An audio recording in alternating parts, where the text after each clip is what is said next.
So, meron naman tayong choices starting from 15,000 a month na sahod to 25,000 a month na sahod, going up to 40,000 a month na sahod. So, alin man doon yung sinasahod mo every month, may credit card na nababagay sa'yo. Sila kasi yung unang nag-approve ng personal loan sa akin na ang gamit ko lang is yung credit card ko. Walang collateral. With affordable interest. At of course, ang nag-guide sa akin para ma-approve ang aking loan application sa East West Bank ay walang iba kundi si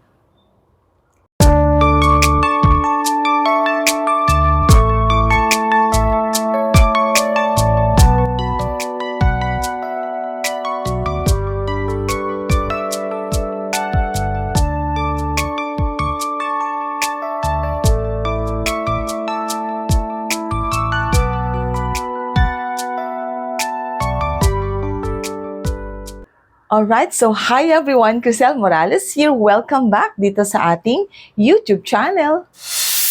Alright, so if you remember, during the previous videos, I have presented to you credit cards from BDO, the Shop More credit cards, and the credit cards from Metro Bank. And I believe that you have gained information you truly need when applying for a credit card. At least, meron na kayong ideas kung anong bangko, anong credit card provider, at kung anong klaseng credit card ang pwede ninyong applyan. So in today's video, I'm going to present to you kung ano naman ang meron si East West Bank tungkol sa kanyang credit cards. So si East West Bank offers a variety of credit cards. If I am not mistaken, 10 to 12 credit cards ang meron si East West Bank. And during the previous videos, I also discussed with you basis in applying for a credit card and also those credit cards good for newbies. So more or less, parang na-mention ko na lahat yung mga pwede nating i-consider before applying for a credit card. Pero dito naman sa East West, sisilipin natin ang mga iba't ibang credit cards nila at ano yung basic requirement din ni East West Bank doon sa pag-approve ng credit card application. Alright, so isa-isahin natin ang mga credit cards ni East West Bank. And alam ko, marami sa inyo ang excited mag-apply ng credit card ni East West Bank. Kaya this is a testament of truth that East West Bank is one of the banks I truly admire because of the services na binibigay sa akin. And they have the most entertaining customer service representative. Truly, they are. So in today's video, hindi ko isa-isahin yung mga benefits or features ng credit card ni East West Bank. Because prior to the approval of our application kay East West at saka sa kahit na anong bangko, kino-consider talaga nila yung ating annual income requirement. So in today's video, before we jump into the features and those benefits that these credit cards offer para sa ating mga client nila, kailangan tignan natin kung qualified tayong ma-approve sa credit card ni East West Bank. Kaya importante na each of this credit card, titignan natin kung magkano yung kanilang annual income requirement so that we can see or we have a basis kung tayo ba ay qualified or eligible para mag-apply or ma-approve ng kanilang mga credit cards. So in today's video, I'm going to present to you the annual income requirement of each credit card from the East West Bank.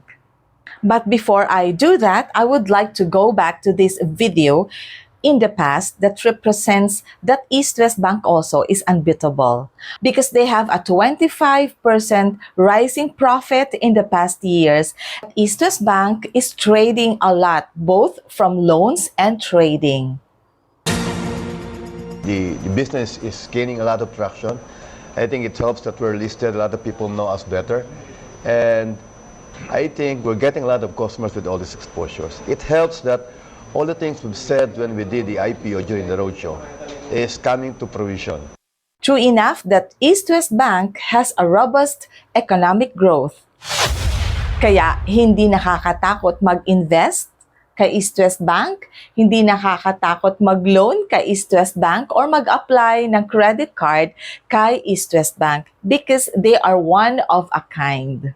All right, let's move on. So as what I've said a while ago, I'm going to present to you the annual income requirement of each credit card because we know that in applying for a credit card or in the approval of a credit card application, tinitignan talaga ni bangko yung annual income natin. Yan ang isa sa mga basic requirement because the annual income will determine if the applicant has the ability to pay his or her monthly credit card bill and will also determine the credit limit that will be approved to a certain applicant. Kaya importante ang gross annual income requirement in applying for a credit card. Ang gross annual income ay yung kabuuan ng tinatanggap mong sweldo sa isang taon. Yun ang maganda kasi gross income ang requirement, hindi yung net income. So, ibig sabihin kasi kapag net income, after the deductions, so baka mas mahirap i-meet yung requirement. Pero dahil gross income, it will be, somehow, it will be easier for us to meet the requirement of the bank when it comes to the gross annual income. Si East West Privilege Classic MasterCard, East West Visa Privilege Classic requires a minimum of gross annual income of 180,000, while East West JCB Gold and East West Dolce Vita Titanium MasterCard requires a minimum gross annual income of 300,000. The East West Gold MasterCard, East West Visa Gold, and East West Everyday Titanium MasterCard requires a minimum gross annual income of 480,000, while East West Visa Platinum and East West JZB Platinum requires a minimum gross annual income of 1 million pesos. East West Singapore Airlines and East West Platinum MasterCard requires a minimum gross annual income of 1,800,000. And East West Singapore Airlines KrisFlyer World MasterCard requires a minimum gross annual income of 2,600,000. So kapag ikaw ay newbie, doon ka sa East West Privilege Classic and East West Visa Privilege Classic. 180,000 lamang ang gross annual income requirement nito. Meaning to say, sumasahod ka dapat ng at least 15,000 pesos a month. Gross income yon, hindi net.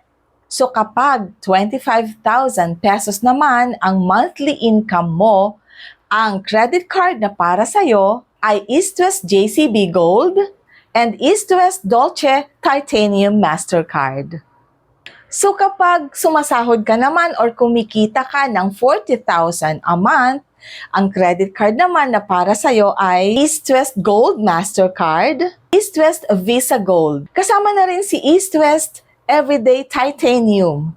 At kapag kumikita ka naman ng at least 83,000 pesos and up, ang credit card na para sa'yo ay yung mga elite credit cards. Katulad ng East West Visa Platinum, East West JCB Platinum, East West Singapore Airlines, and East West Platinum MasterCard.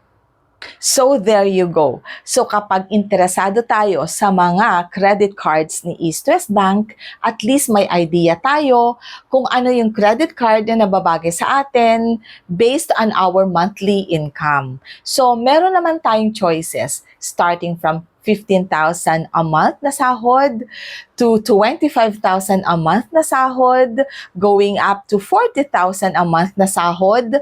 So, alin man doon yung sinasahod mo every month, may credit card na nababagay sa'yo. Of course, if you meet the gross annual income requirement, may mga other requirements pa din na i-ask si bangko sa'yo. So, kapag businessman ka, you need to prepare a photocopy of your income tax return, audited financial statement, business name registration, bank statement, and social security number. More or less, yun yung mga requirement kapag ikaw ay isang businessman. Kapag empleyado ka naman, kailangan ihanda mo ang proof of income, proof of address, government ID, and credit history. Importante yon.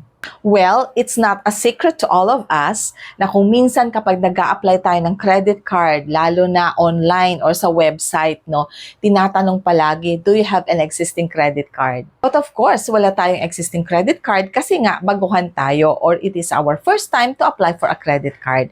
Kaya ang tip dyan, kailangan kung ano yung requirement in applying for a credit card, ma-meet mo lahat. Okay, so lahat ng requirement na sasabihin ni bangko, kailangan meron ka. Kailangan ma-provide mo. At kailangan ma-meet mo yung gross annual income requirement and all other requirements para magkaroon tayo ng chance to be approved or to get approved with our credit card application. Lahat naman nagsisimula sa wala. 'Di ba? Meron bang applicant, credit card applicant na dati nang may credit card? Kaya nga 'di ba mag-a-apply tayo kasi wala pa tayong credit card. So may exemption 'yan. Kaya kailangan ang tip diyan or ang secret diyan is ma-meet natin yung requirements ni bangko or ni credit card provider para magkaroon tayo ng chance or ng hope na ma-approve sa ating credit card application. Alright, so there you go. Maraming salamat sa inyong lahat. Sana meron kayong information and idea na nakuha dito. Sana meron kayong natutunan. At least magiging weapon natin yan in applying for a credit card, lalo na dito sa East West Bank. East West Bank is one of a kind. It's one of the credit card provider na gustong-gusto ko. Sila kasi yung unang nag-approve ng personal loan sa akin na ang gamit ko lang is yung credit card ko. Walang collateral. With affordable interest. At of course, ang nag-guide sa akin para ma-approve ang aking loan application sa East West Bank ay walang iba kundi si Miss Lori Inay.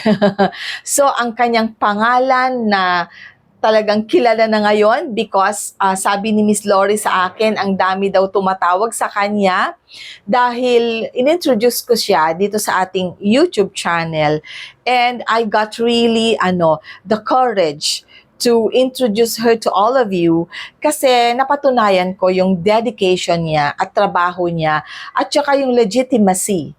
Yung hindi yan scammer, hindi yan engaged sa fraud and other kalokohan na ginagawa ng iba. So si Miss Lori Inay is trusted by me and all other subscribers in this channel na nakatry na ng kanyang services. So si East West Bank na-approve ako and my contribution si Miss Lori Inay dun sa pagka-approve ng aking personal loan with East West Bank. So if you wanna try, siguro sa credit card application ninyo, you can also approach her. Titignan niya kung paano niya kayo matutulungan. And doon sa personal loan, if you would also like to try the personal loan from the East West Bank, Miss Lori Inay can assist you. Meron tayong videos in the past wherein inintroduce ko si Miss Lori Inay and I'll try to put here yung thumbnail ng video natin kung saan nakalagay dyan yung kanyang contact number, kung paano nyo siya makontak. So, nandito lahat sa video na to.